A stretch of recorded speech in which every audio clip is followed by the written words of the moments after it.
Hello dear student, welcome to my channel. চ্যানেলে নতুন হয়ে থাকলে অবশ্যই চ্যানেলটি সাবস্ক্রাইব করবে এবং অন্যদের দেখার সুযোগের জন্য ভিডিওটি বেশি বেশি করে শেয়ার করবে। তো আজকের ক্লাসে আমি দশম শ্রেণীর তাপের ঘটনা অধ্যায়ের কিছু গাণিতিক প্রশ্ন উত্তর নিয়ে আলোচনা করব। তোমার ধৈর্য সহকারে পুরো ভিডিওটি দেখতে থাকো।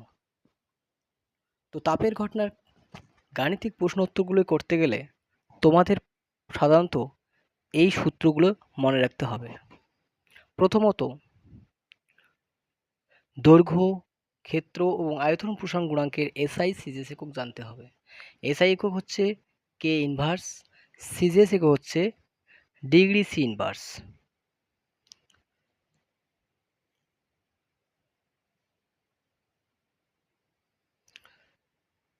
দুই নম্বরে, ফারেনহাইট এবং সেলসিয়াস স্কেলের মধ্যে সম্পর্ক জানতে হবে। দৈর্ঘ্য প্রসারণ গুণাঙ্কের ক্ষেত্রে ফারেনহাইট স্কেল ইকুয়াল 5/9 দিয়ে গুণ করতে হবে সেলসিয়াস স্কেলের মানকে। আবার ক্ষেত্র প্রসারণ গুণাঙ্কের ফারেনহাইট স্কেলের মান হবে 5/9 ইন্টু ক্ষেত্র প্রসারণ গুণাঙ্কের সেলসিয়াস স্কেলের মান। আর আয়তন প্রসারণ গুণাঙ্ককে গামা লেখা হয়।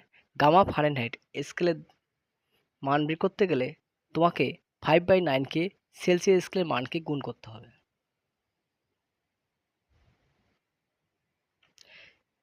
এবার 3 নম্বর সূত্রে সেলসিয়াস এবং ফারেনহাইট স্কেলের দৈর্ঘ্য, ক্ষেত্র এবং আয়তন প্রসারণ গুণাঙ্কের মান এসআই এবং সিজিএস এককে। সেলসিয়াস এবং ফারেনহাইট স্কেলের মান এসআই এবং সিজিএস এককে কি হবে?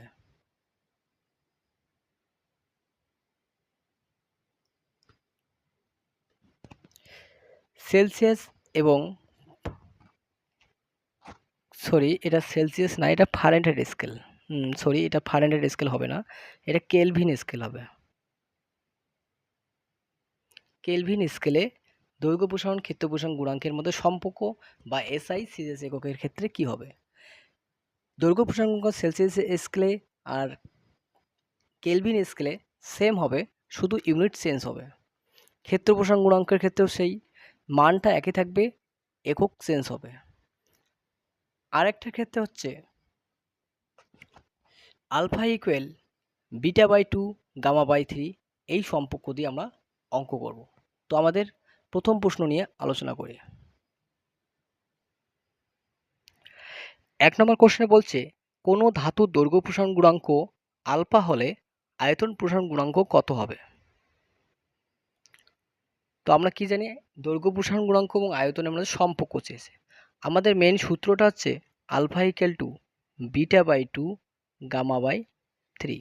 আমাদের কোশ্চেনে যেহেতু আলফা মানে দৈর্ঘ্য প্রসারণ গুণাঙ্কের মান দেওয়া আছে আর আয়তন প্রসারণ চেয়েছে, তাহলে দৈর্ঘ্য প্রসারণ গুণাঙ্ক আর আয়তন প্রসারণের মধ্যে সম্পর্কটা আমরা লিখব। তাহলে 1 নম্বর কোশ্চেনের ক্ষেত্রে আলফা ইকুয়াল টু γ/3 লিখব। এখানে দৈর্ঘ্য প্রসারণ গুণাঙ্ক দেওয়া আছে, আলফাই দেওয়া আছে, তাহলে গামা ইকুয়াল টু কি হবে?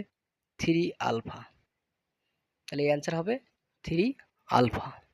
তো নেক্সট কোশ্চেন,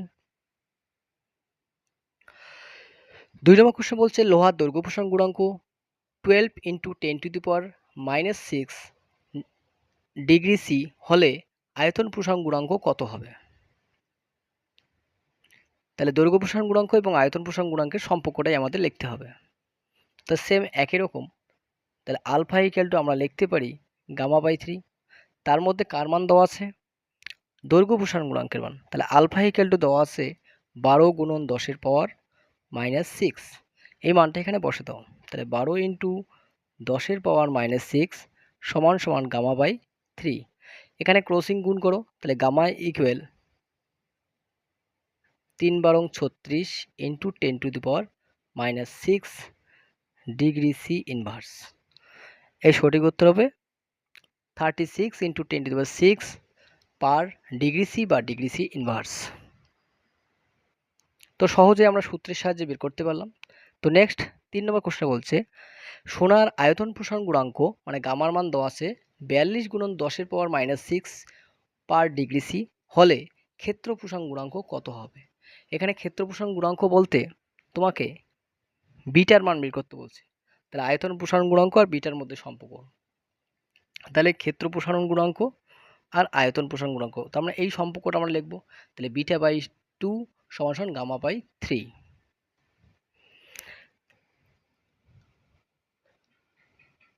আয়তন প্রসারণ গুণাঙ্ক এবং ক্ষেত্র প্রসারণ গুণাঙ্কের সম্পর্কটা হচ্ছে কত নম্বর কোশ্চেন 3। তাহলে বিটা বাই 2 সমান সমান গামা বাই 3। কোশ্চেনে কার মান দেওয়া আছে আয়তন প্রসারণ গুণাঙ্ক গামা ইকুয়াল টু 42 ইন্টু 10 এর পাওয়ার -6। তাহলে বিটা বাই 2 গামার জায়গা 42 গুণন 10 এর পাওয়ার -6 বাই 3, 3 14 42।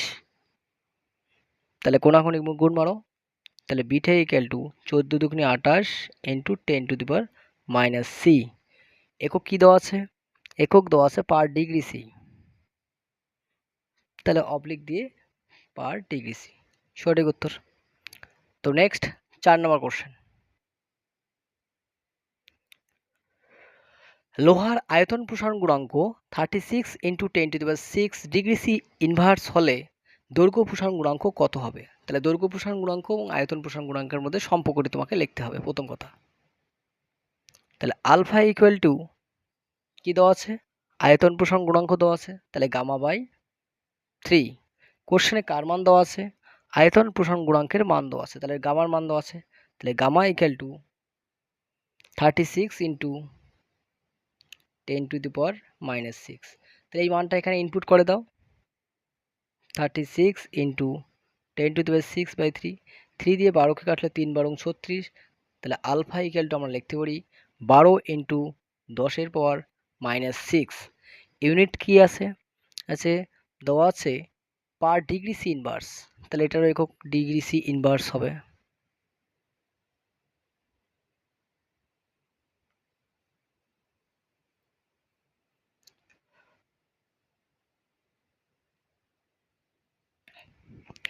এই কোশ্চেনের মানগুলি যদি আলফার মান 12 ইন্টু 10 ডিগ্রি সি ইনভার্সে দেওয়া থাকে, সেক্ষেত্রে থেকে তোমাকে যদি কেলভিন ইনভার্সে বের করতে বলে, তাহলে অ্যান্সার এটাই হবে, শুধু এককটা কে ইনভার্স হবে। তো নেক্সট 5 নম্বর কোশ্চেন। কোনো কঠিন পদার্থের দৈর্ঘ্য প্রসারণ গুণাঙ্ক 27 গুণন 10 এর পাওয়ার -6 পার ডিগ্রি সি হলে ফারেনহাইট স্কেলে এর মান কত? তাহলে 5 নম্বর কোশ্চেনে কি বলছে? আলফা এফ দৈর্ঘ্য প্রসারণ গুণাঙ্ক দেওয়া আছে, তার মানে আলফা এফ সমান সমান 5/9 আলফা সি। তার মানে ফারেনহাইট স্কেলের দৈর্ঘ্য প্রসারণ গুণাঙ্কের মান সেলসিয়াস স্কেলে দেওয়া আছে, তোমাকে ফারেনহাইট স্কেলে বের করতে হবে। তাহলে 5 আলফা এফ সমান সমান 5/9, আলফা সির মান দেওয়া আছে, কত দেওয়া আছে? 27 গুণন 10 এর পাওয়ার -6 পার ডিগ্রি সি। তাহলে 27 গুণন 10 এর পাওয়ার -6, 9কে 27 দিয়ে কাটো, 9 দিয়ে 27 কেটে 3 লং 27, 3 5 15 গুণন 10 এর পাওয়ার -6। তাহলে সঠিক উত্তর হচ্ছে ডিগ্রি এফ ফারেনহাইট ইনভার্স। তাহলে 15 into 10 to the power 6 degree F inverse. তাহলে সেলসিয়াস স্কেলে মান দেওয়া থাকলে ফারেনহাইট স্কেল বের করার উপায় হচ্ছে 5/9, তাকে সেলসিয়াস স্কেলে মান দিয়ে গুণ করতে হবে। তো নেক্সট 6 নম্বর কোশ্চেন। পেতলের ক্ষেত্রে প্রসারণ গুণাঙ্ক ক্ষেত্র প্রসারণ গুণাঙ্ক 38 গুণন 10 এর পাওয়ার -6 পার ডিগ্রি সি হলে দৈর্ঘ্য প্রসারণ গুণাঙ্ক কত হবে? তাহলে ক্ষেত্র প্রসারণ গুণাঙ্ক দেওয়া আছে, তোমাকে বের করতে হবে দৈর্ঘ্য প্রসারণ গুণাঙ্ক। তাহলে alpha equal to beta by 2 এই ফর্মুলা ইউজ করব। তো 6 নম্বর কোশ্চেন আমরা লিখতে পারি alpha equal to beta by 2। কার মান দেওয়া আছে? ক্ষেত্র প্রসারণ গুণাঙ্কের মান দেওয়া আছে। তাহলে আলফা ইকুয়াল টু আমরা লিখতে পারি ক্ষেত্র প্রসারণ গুণাঙ্কে কত দেওয়া আছে? 38 গুণন 10 এর পাওয়ার -6 বাই 2। 2 দিয়ে 38কে কাটলে 19। তাহলে আলফা ইকুয়াল টু 19 ইন্টু 10 এর পাওয়ার -6। ইউনিটটা কি আছে? ইউনিটটা আছে পার ডিগ্রি সি, তাহলে এটার আনসার হবে পার ডিগ্রি সি। নেক্সট এবং আজকে আমাদের সর্বশেষ কোশ্চেন।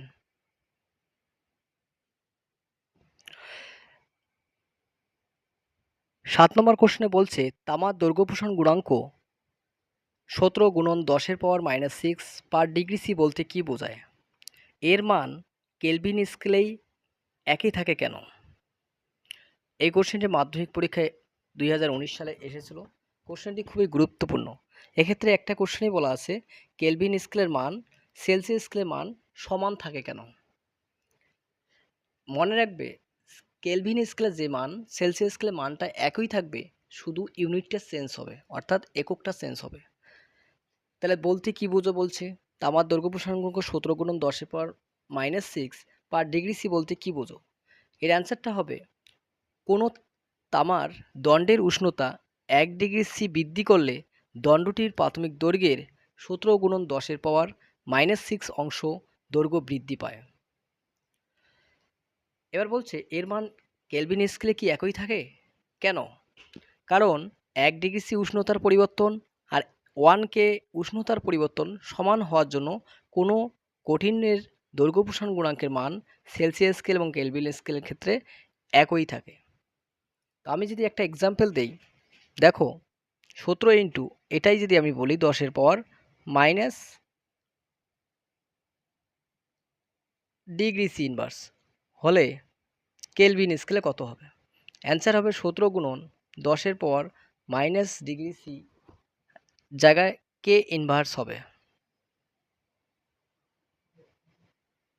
তো এই ছিল আমাদের আজকের ক্লাস। আশা করি ক্লাসটি ভালো লাগলে লাইক করবে এবং অন্যদের মাঝে ভিডিওটি বেশি বেশি শেয়ার করবে। চ্যানেলে নতুন হয়ে থাকলে অবশ্যই চ্যানেলটি সাবস্ক্রাইব করে রাখবে। সম্পূর্ণ ভিডিওটি দেখার জন্য অসংখ্য ধন্যবাদ। Thank you.